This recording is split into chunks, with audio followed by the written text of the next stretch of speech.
Bienvenue dans le Financier, à votre rendez-vous de l'économie. Voici les titres de l'actualité.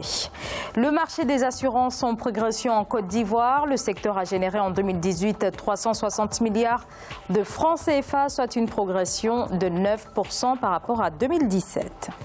L'Afrique est l'un des continents les plus touchés par l'évasion fiscale, un fléau qui entraîne la perte de plusieurs milliards de dollars chaque année. En fin d'édition, nous ferons le point sur les places boursières africaines.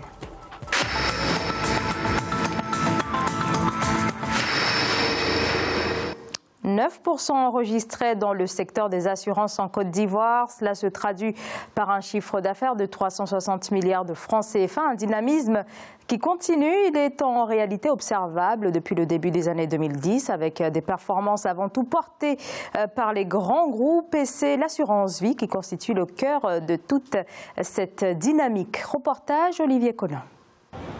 Plus de 360 milliards de francs CFA, c'est le chiffre d'affaires du secteur des assurances en Côte d'Ivoire en 2018. Il est en hausse de 9% comparé à 2017. La vitalité du secteur est tirée par la branche vie qui représente 43% du chiffre d'affaires. 186 milliards de francs CFA ont été versés comme prestations aux clients. Les compagnies d'assurance sont néanmoins conscientes qu'elles doivent payer plus rapidement les sinistres. Nous reconnaissons qu'aujourd'hui notre image est ternie par la lenteur que nous affichons dans le règlement des sinistres envers les clients. Un des gros défis des assureurs, c'est de faire en sorte que nous soyons plus proches des clients et très rapides dans nos processus, tant sur le plan de la souscription que le règlement des sinistres. Imaginez un règlement sinistre automobile, quand il y a un accident, il faut un PV, il faut que la police réponde, c'est beaucoup de choses. Pour les spécialistes, il faut développer de nouveaux produits pour des secteurs non couverts comme les risques de violence politique et le terrorisme. Il est indispensable de former les ressources humaines sur ces segments. C'était exclu dans les garanties des compagnies d'assurance. Et aujourd'hui, vous savez qu'il y a beaucoup de dommages qui peuvent être causés par suite des violences politiques et du terrorisme.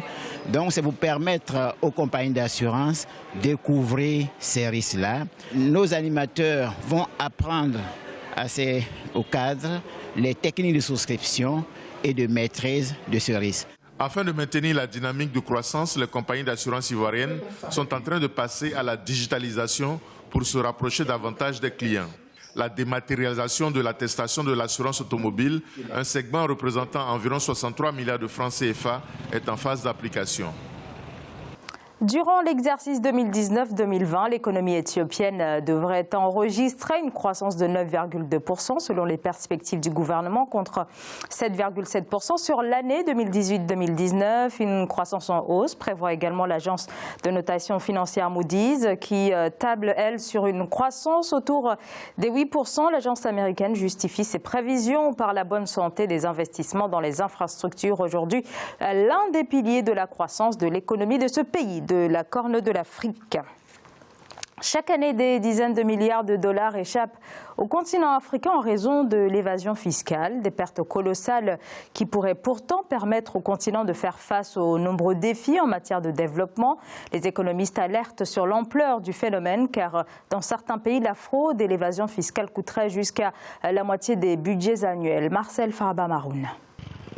D'après l'indice de paradis fiscal pour les entreprises 2019, l'île Maurice figure parmi les 9 paradis fiscaux les plus corrosifs pour les pays africains. Un fait qui n'a pas empêché le pays de signer plusieurs conventions sur la double imposition avec plusieurs États du continent comme le Congo, la Tunisie ou le Sénégal, qui eux appliquent un taux d'imposition sur les sociétés d'au moins 20%. En 2002, le Sénégal a perdu près de 9 millions de dollars d'impôts suite à la convention fiscale signée avec Maurice. Ce que nous constatons en réalité, c'est que les conventions sur la double imposition conduisent à une double non-imposition. Certaines de ces entreprises en particulier sont en mesure de structurer leur système et leurs finances de sorte qu'elles ne payent pas d'impôts dans les deux pays. Ces déséquilibres causent non seulement plus de pertes que de revenus, mais en plus poussent les plus démunis à en subir les conséquences. C'est dans un tel contexte que le Sénégal a récemment décidé d'annuler le traité avec l'île Maurice, qui aurait entraîné une perte de recettes de plus de 150 millions de dollars. Nous sommes très heureux de noter que le Sénégal semble prendre la bonne décision. Nous avons félicité le gouvernement sénégalais pour les mesures qu'il a prises pour annuler la convention signée avec Maurice. Nous encourageons les autres pays africains à revoir les clauses qu'elles ont signées avec Maurice et d'autres paradis fiscaux. Le réseau pour la justice fiscale en Afrique a été créé en 2017. Il a pour objectif de réduire les flux financiers illicites et de promouvoir des systèmes d'imposition progressive. Le dit réseau a d'ailleurs organisé du 24 au 27 juin 2019 à Dakar l'Académie internationale de la justice fiscale afin de doter les organisations de la société civile des compétences et des connaissances nécessaires et appuyer le plaidoyer en faveur de la justice fiscale. La 5e tranche de l'appui budgétaire du FMI à l'État camerounais est reportée d'un montant de près de 50 milliards de francs CFA. Elle devait être versée à la fin du mois de juin. Pour l'heure, aucune raison officielle n'a été avancée, mais des sources évoquent une possible réunion dans un mois du conseil d'administration du Fonds monétaire international pour examiner le dossier du Cameroun qui au total attend au terme de cette année 358 milliards de francs CFA d'appui budgétaire.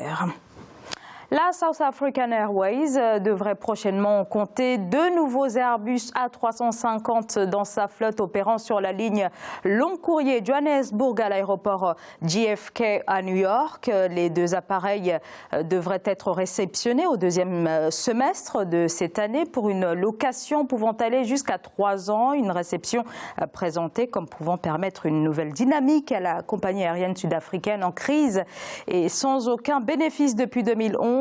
Sur ces nouveaux Airbus, écoutez les précisions de la compagnie sud-africaine. La South African Airways complétera sa flotte long courrier par l'Airbus A350-900 ultra-moderne. L'appareil opérera sur l'une des lignes long courrier de la South African Airways entre Johannesburg et l'aéroport international John Fitzgerald Kennedy de New York, remplaçant l'A340-600 actuellement en service sur cette route. La South African Airways a ainsi la possibilité de réduire sa consommation de carburant d'environ 20% par rapport aux aéronefs actuellement exploités sur cette route, ce qui contribuera à l'amélioration de la performance financière de l'entreprise. Faisons à présent le point sur l'évolution des places financières africaines à la mi-journée. On va commencer par l'Afrique australe et l'océan Indien avec les marchés boursiers de l'île Maurice qui est baissé de 0,04%. L'indice sud-africain augmenté de 0,24%. La bourse de Nairobi de 0,86%. L'indice Gaborone baissé par contre de 0,07%. En Afrique de l'Ouest et centrale, la BRVM baissé de 0,30%. La bourse du Nigeria était en hausse de 0,73%, hausse également pour la bourse du Ghana de 0,92%.